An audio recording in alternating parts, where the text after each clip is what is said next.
Ave Maria, paix et joie à vous tous, frères et sœurs. Avec cette musique de réveil matinal, je vous rejoins en ce début du mois de mars pour vous parler de Saint Joseph.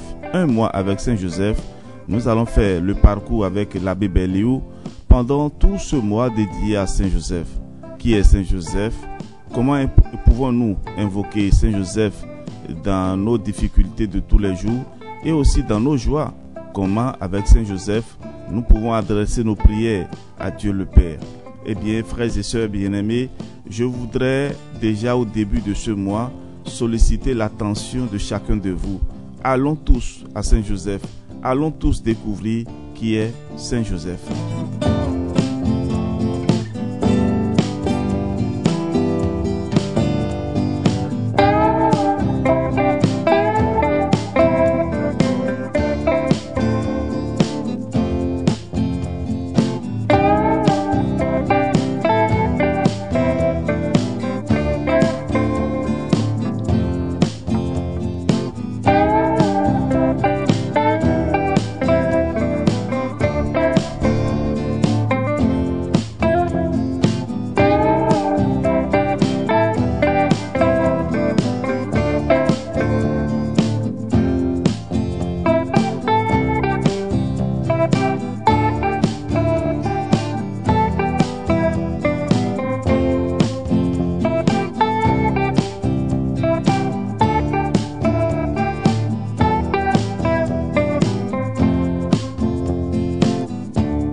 Voilà, frères et sœurs, nous sommes donc au rendez-vous en ce premier jour du mois de mars, le mois dédié exclusivement à Saint Joseph. Alors, quels sont les motifs pour sanctifier ce mois de mars?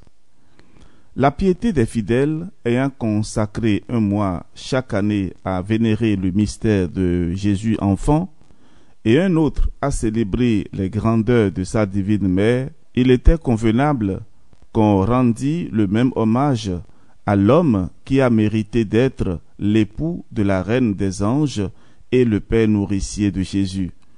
C'est ainsi qu'après le mois de la Sainte Enfance et le mois de Marie, nous avons le mois de Saint Joseph. Vous devez donc, âme chrétienne, honorer durant ce mois Saint Joseph d'un culte particulier. Vous le devez à Jésus, votre modèle, qui a honoré Joseph comme son père pendant près de 30 ans.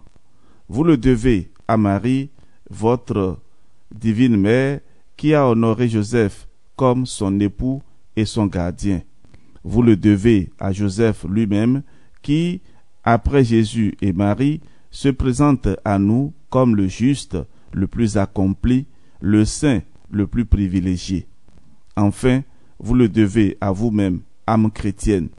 Vous avez besoin, n'est-ce pas, d'un guide dans la voie du salut, d'un consolateur dans vos peines, d'un protecteur à l'heure de la mort. Eh bien, Saint Joseph sera pour vous ce guide éclairé, ce consolateur charitable, ce protecteur puissant. Il peut nous secourir, disent Saint Bernard et Sainte Thérèse, dans toutes nos nécessités spirituelles et temporelles. Il nous accorde même au-delà de nos demandes. Le chef visible de l'Église, le bienheureux Pie IX, n'a-t-il pas recommandé à tous les catholiques de l'univers de s'adresser avec confiance à ce saint patriarche? Ne l'a-t-il pas proclamé solennellement le patron de l'Église universelle? Pie IX, qui a vécu de 1792 à 1878, au début de son pontificat, le 10 décembre 1847, Pie IX établit la fête et l'office du patronage de Saint Joseph qu'il fixe au 3e dimanche après Pâques. Au cours d'une allocution en 1854, il parle de Joseph comme de la plus sûre espérance de l'Église après la Sainte Vierge.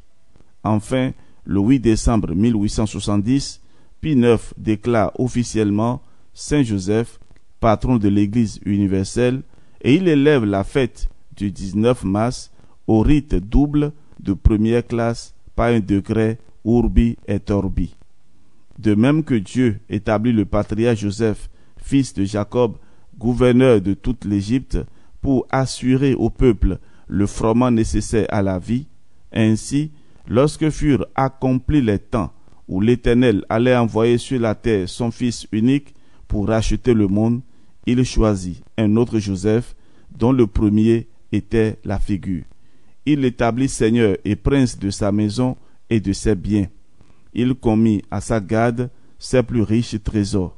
En effet, Joseph épousa l'Immaculée Vierge Marie, de laquelle, par la vertu du Saint-Esprit, est né Jésus-Christ, qui voulut, aux yeux de tous, passer pour le fils de Joseph et daignant lui être soumis. Celui que tant de prophètes et de rois avaient souhaité de voir, non seulement Joseph le vit, mais il conversa avec lui. Il le pressa dans les bras d'une paternelle tendresse. Il le couvrit de baisers. Avec un soin jaloux et une sollicitude sans égale, il nourrit celui que le fidèle devait manger comme le pain de l'éternelle vie. En raison de cette dignité sublime à laquelle Dieu éleva son très fidèle serviteur, toujours l'Église a exalté et honoré Saint Joseph d'un culte exceptionnel, quoique inférieur à celui qu'elle rend à la Mère de Dieu. Toujours dans les heures critiques, elle a imploré son assistance. Or, dans les temps si tristes que nous traversons, quand l'Église elle-même, poursuivie de tous côtés par ses ennemis, est accablée de si grandes calamités, que les incroyants se persuadent déjà qu'il est enfin venu le temps où les portes de l'enfer prévaudront contre elle. Les prêtres de l'Église catholique, en leur nom et au nom des fidèles qui leur sont confiés, ont humblement prié le Saint-Père qu'il déclare Saint Joseph, patron de l'Église universelle. Embrassons donc avec joie une dévotion si agréable à Jésus et à Marie, si chère au cœur du souverain pontife et si salutaire pour nous. Le voici, ce mois bien-aimé. Il va commencer et il sera pour nous, comme celui de Marie, un mois de bénédiction, de grâce et de faveur sans nombre. Saint Joseph, mon Père, oui, je vous l'offre, ce mois béni. Faites que je sanctifie tous ces jours et que j'en retire les fruits les plus abondants.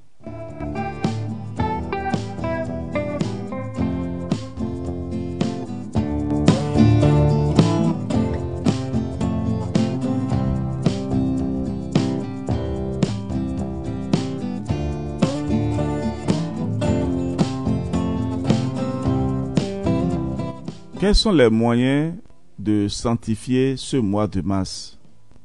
Comment devons-nous passer ce beau mois? Les vertus de notre saint patron seront l'objet de nos méditations de chaque jour. Si vous aimez Saint Joseph, dit Saint Ambroise, imitez ses vertus. Elles sont dans son cœur comme les fleurs d'un riche parterre qui ont besoin, pour être bien connues et appréciées, d'être considérés séparément. Frappés par l'éclat de ces vertus, nous louerons le Seigneur qui les a fait éclore et nous nous sentirons animés du désir de les imiter.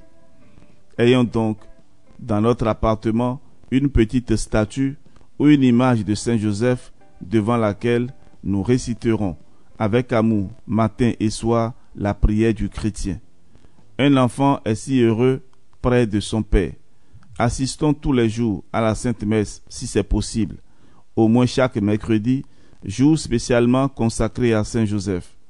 Disposons-nous à faire au moins une communion dans ce mois en l'honneur de notre Saint Patriarche.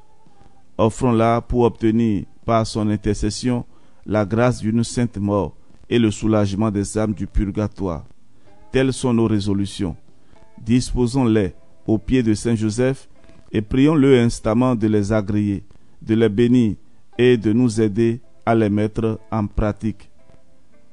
Marie, ô notre Mère, aidez-nous aussi à aimer et à honorer votre époux virginal comme vous l'avez aimé et honoré vous-même.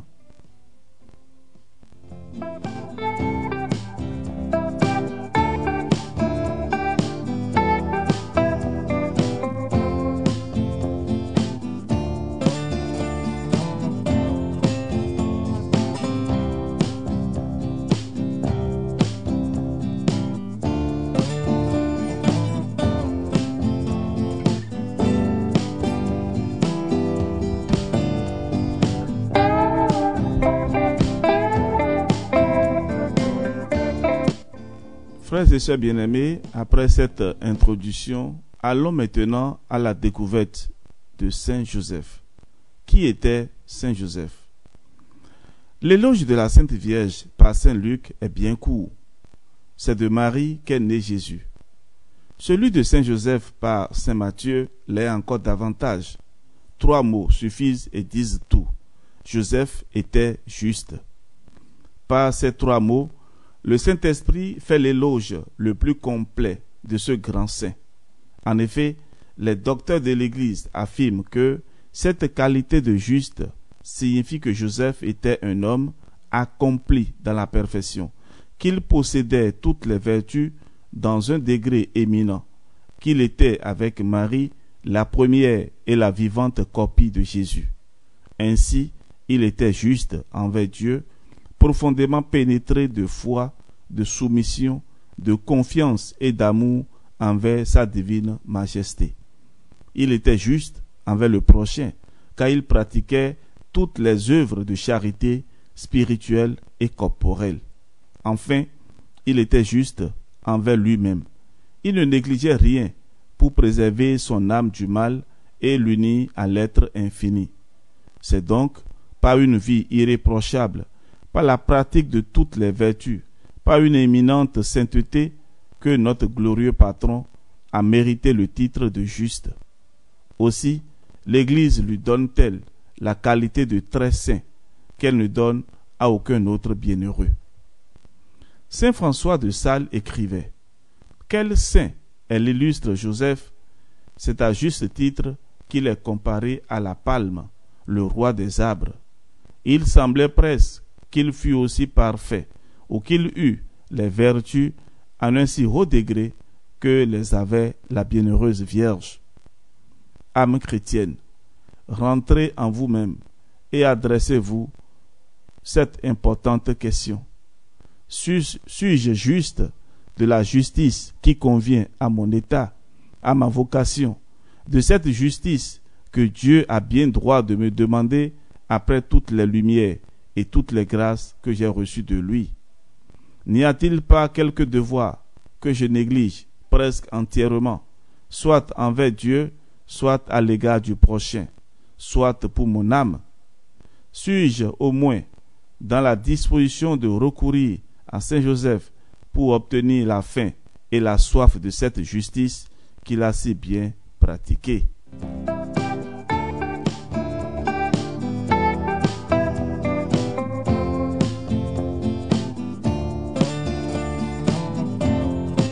Il était de la famille de David. Oui, Joseph était de la famille de David, c'est-à-dire de la famille élue et consacrée par la royauté. Il comptait parmi ses ancêtres des patriarches, des princes et des rois, et le trône avait été promis comme une éternelle bénédiction à la race dont il était le rejeton. Mais ce qui fait principalement la gloire et la grandeur de Saint Joseph, c'est qu'il appartient à la famille bénie qui doit donner le Messie au monde. Il est du même sang que la Vierge Marie et Jésus son fils. Déjà les temps sont accomplis et voilà que la tige de Jessé va reverdir en lui.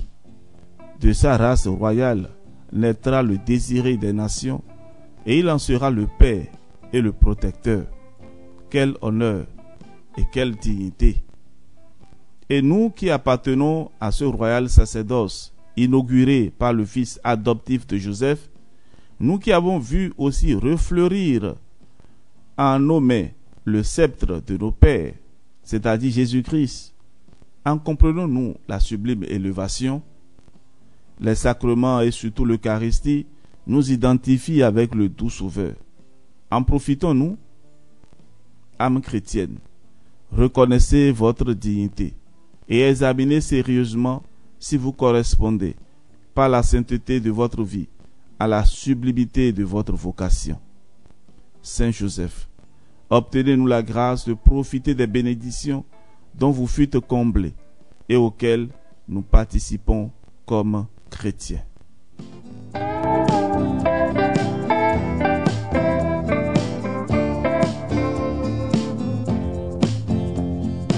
Frères et sœurs, voici pour nous un exemple. C'était au milieu d'une épidémie qui dévorait toute une contrée, mais qui sévissait plus particulièrement sur les pauvres. Un prêtre charitable entre dans une écurie basse et humide où souffrait une victime de la contagion. Que voit-il? Un vieillard moribond étendu sur des haillons dégoûtants. Il était seul.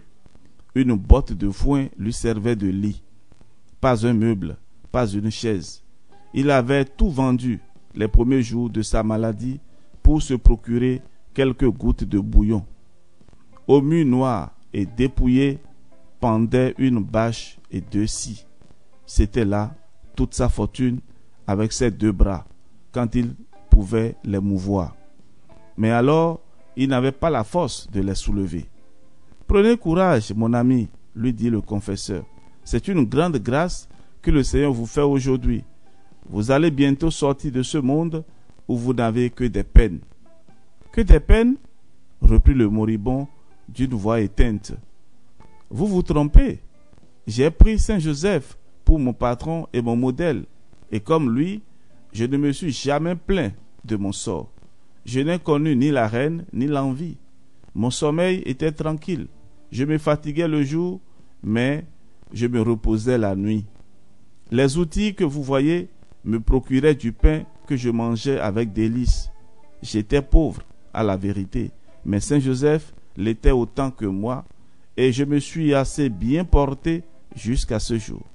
Si je reprends de la santé, ce que je ne crois pas, j'irai au chantier et je continuerai de bénir la main de Dieu qui, jusqu'à présent, a pris soin de moi. » Le prêtre, étonné, ne savait trop que répondre à un tel malade.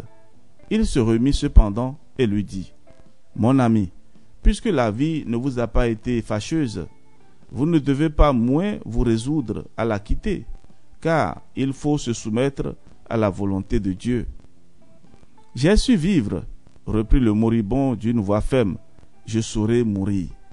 Je rends grâce à Dieu de m'avoir donné la vie et de me faire passer par la mort pour arriver à lui. Je sens le moment, le voici. Adieu, mon Père. » C'est ainsi que vécut et mourut, plein de calme, ce pieux ouvrier, cet homme juste qui avait pris Saint Joseph pour son patron et son modèle. Frères et sœurs, soyons aussi, durant ce mois et toujours, les imitateurs de ce grand saint.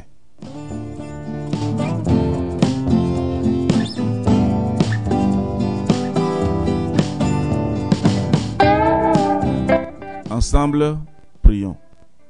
Bienheureux Saint Joseph, chaste époux de la très sainte Vierge Marie, une voix a dit à mon cœur : allez à Joseph.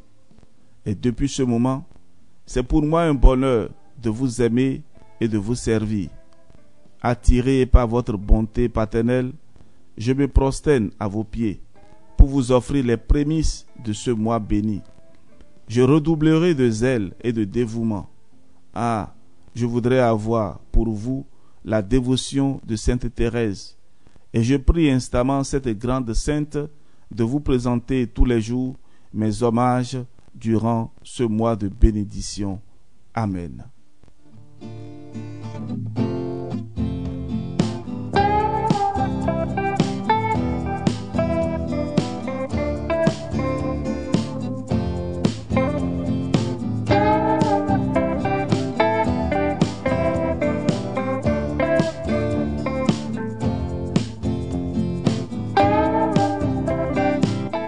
Frères et sœurs bien-aimés, nous venons donc de démarrer le mois de mars, le mois consacré à Saint Joseph. Avec cette introduction générale et la présentation de Saint Joseph, demain nous parlerons du saint nom de Joseph, un nom respectable, un nom qui donne la joie. Alors frères et sœurs, nous donnons rendez-vous demain et avec la grâce du Seigneur, nous serons tous présents. Que Dieu notre Père vous bénisse et vous protège, au nom du Père et du Fils et du Saint-Esprit. Amen.